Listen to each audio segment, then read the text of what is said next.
چرس کے سگریٹ کی راکھ جھاڑنے سے یقیناً نشہ کم ہو جاتا ہے۔ تھوڑی دیر میں امریکی بالکل نارمل ہو چکا تھا، یا کم از کم وہ اس بات کا دعویٰ ضرور کر رہا تھا۔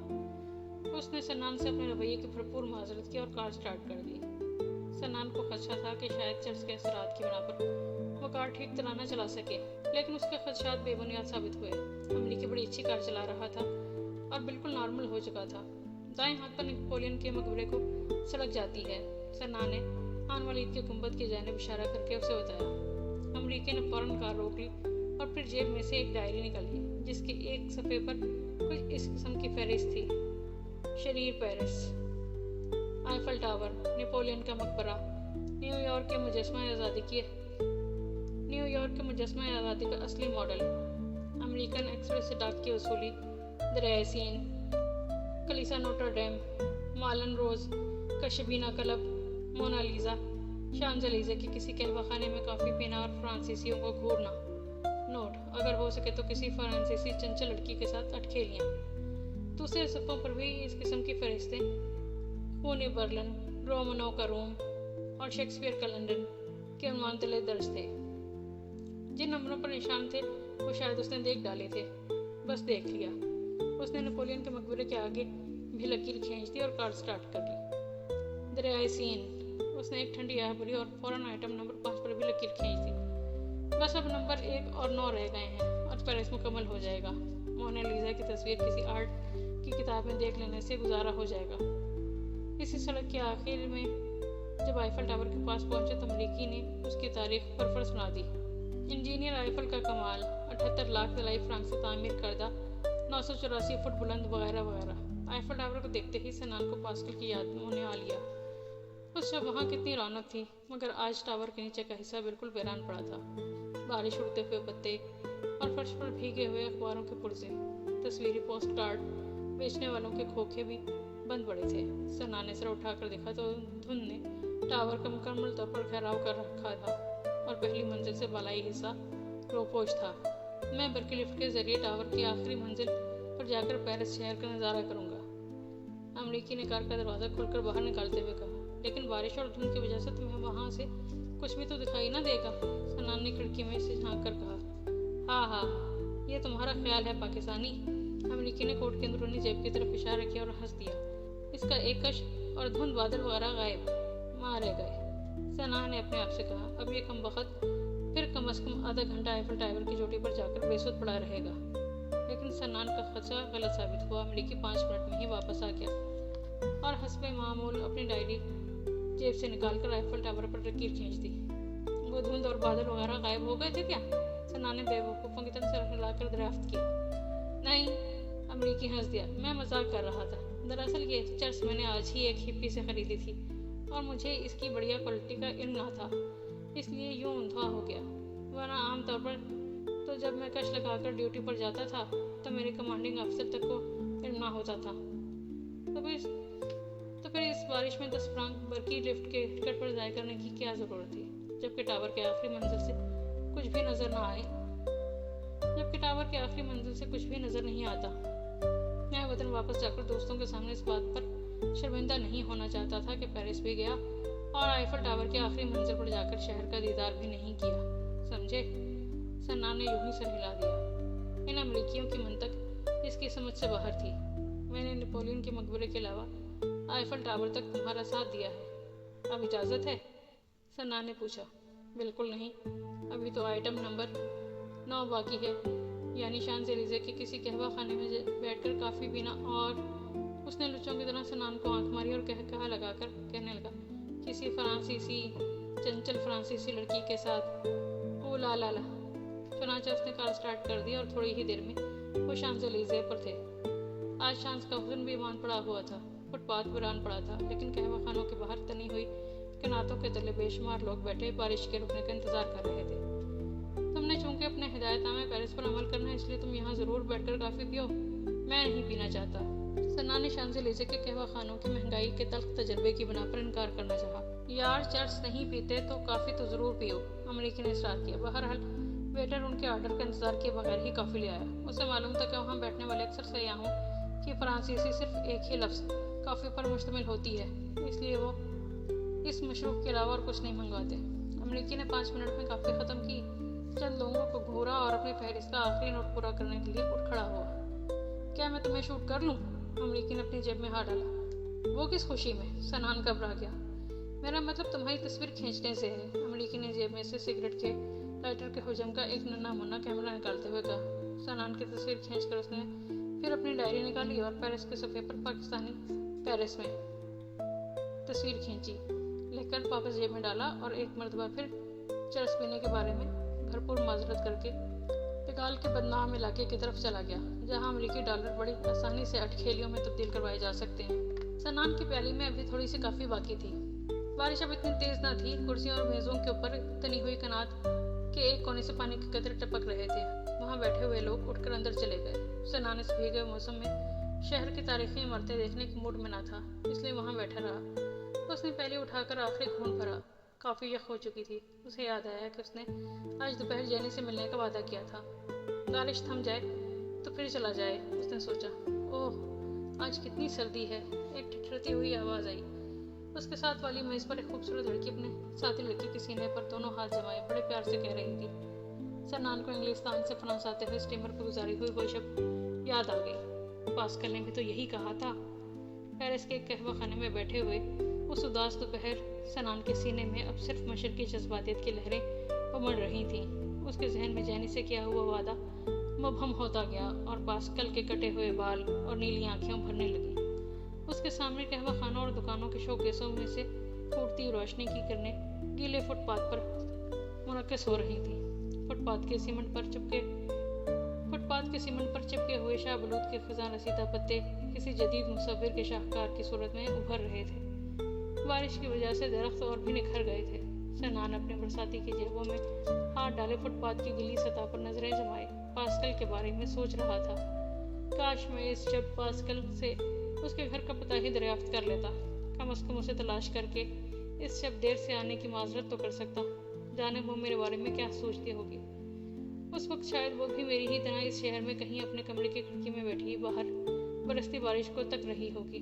ہو سکتا ہے وہ بھی میرے بارے میں سوچ رہی ہو۔ سنان کی نگاہیں گیلے فٹ پاتھ سے ہٹ کر سامنے خلا میں ایک نقطے پر مرکوز ہو گئیں۔ مختلف چہرے اس نقطے کی زد میں آتے اور ایک متحرک سائے کے مانند آگے بڑھ جاتے۔ بوڑھے فرانسیسی بیری ٹوپیاں پہنے ہوئے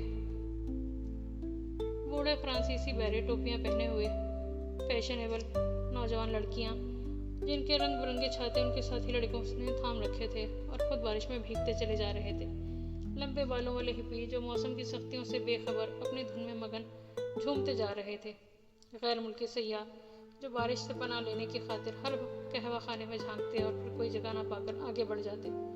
بوڑھی عورتیں ہاتھ میں خوراک کے بنڈل تھامے چہرے گزرتے گئے اور سنان بے دھیانی میں اسی ایک نقطے پر نظریں جمائے گھورتا رہا۔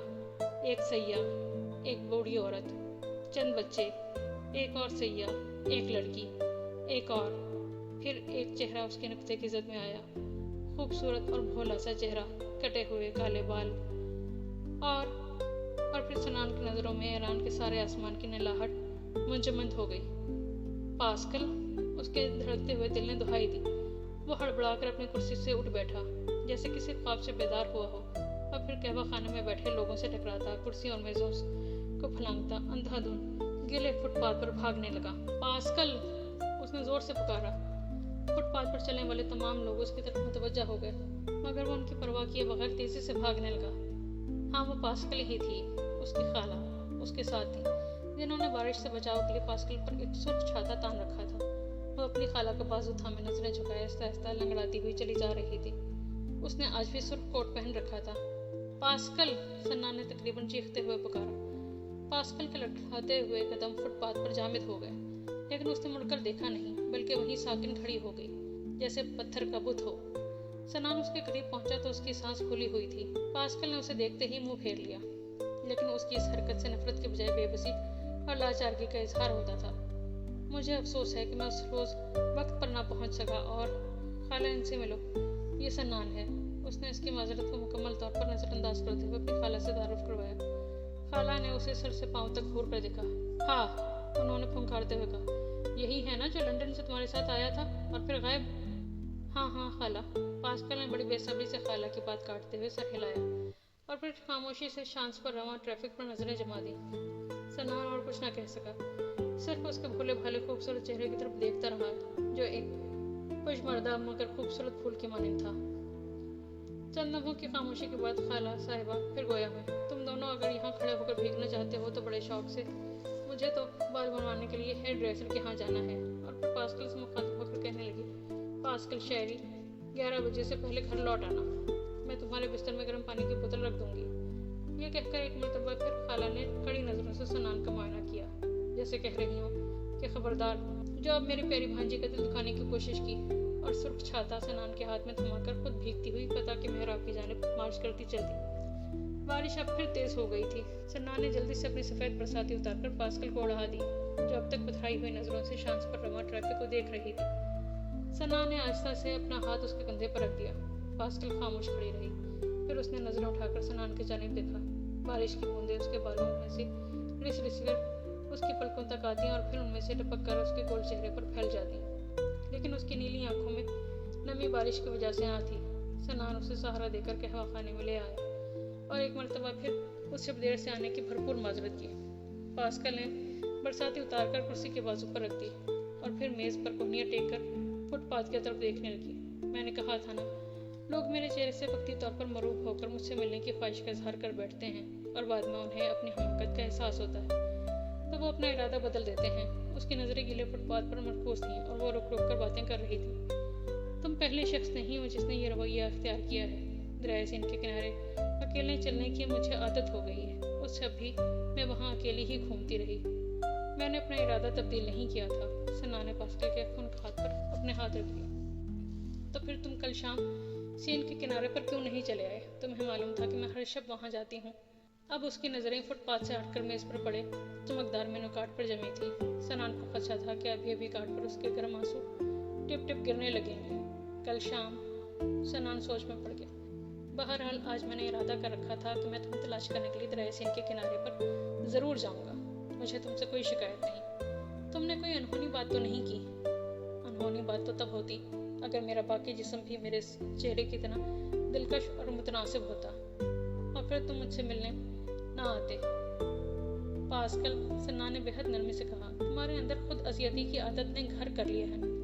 تمہیں ہر وقت اپنی جسمانی خامی کا احساس رہتا ہے۔ مجھے یہ بھی معلوم ہے کہ اس میں ان بے شمار لوگوں کا بھی قصور ہے جو انجانے میں تمہاری دل آزاری کا مرتکب ہوتے ہیں، اور مجھے یہ بھی یقین ہے کہ اس سے قبل بھی تمہاری زندگی میں ایسے لمحے ضرور آئے ہوں گے جب تم نے سچے جذبات کو اسی خود اذیتی کے احساس کے تحت ظاہری ہمدردی سمجھ کر ان سے منہ موڑ لیا ہو۔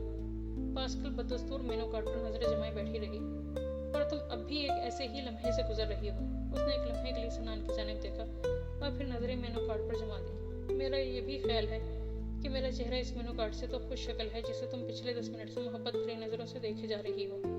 پاسکل کے ہونٹ لرزنے لگے اور پھر ان پر ایک خفیف سی مسکراہٹ پھر گئی۔ اس نے نظریں مینو کارڈ سے اٹھائیں تو بھیگی بھیگی آنکھوں کی نلاہٹ اور گہری ہو گئی تھی۔ تم اس روز مجھے ملنے نہ آئے تو مجھے بےحد مایوسی ہوئی۔ میں نے اسٹیشن سے گھر پہنچ کر جب خالہ سے تمہارا ذکر کیا تو وہ کہنے لگی، اسے ملنے نہ جاؤ پاسکل، ہمدردی اور رحم کے جذبات کو کسی اور پہلو سے دیکھنے کی کوشش تمہیں پہلے سے بھی زیادہ دل برداشتہ کر دے گی۔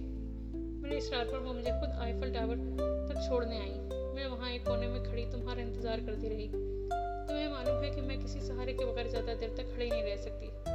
مایوس ہو کر میں ٹاور کے سامنے والے پل کے ساتھ اترتی ہوئی سیڑھیوں پر سے دریائے سندھ کے کنارے چلی گئی اور وہاں ایک بینچ پر اس امید پر بیٹھی رہی کہ شاید تم مجھے تلاش کرتے کرتے وہاں تک آ جاؤ۔ اس روز مجھے اپنے پاہج پن کا شدت سے احساس ہوا۔ ان سطحی اور عامیانہ احساسات کو بھول جاؤ پاسکل۔ تمہیں اب تو معلوم ہو گیا نا کہ اس روز میں صرف تمہیں ملنے کی خاطر آئیفل ٹاور تک آیا تھا۔ رہائش کی تلاش میں مجھے تاخیر ہو گئی تھی، یہ علیحدہ بات ہے، مگر میں صرف پاسکل کو، ایک ایسی لڑکی کو ملنے آیا تھا جو مجھے بےحد اچھی لگی تھی۔ اور اچھی لگی تھی؟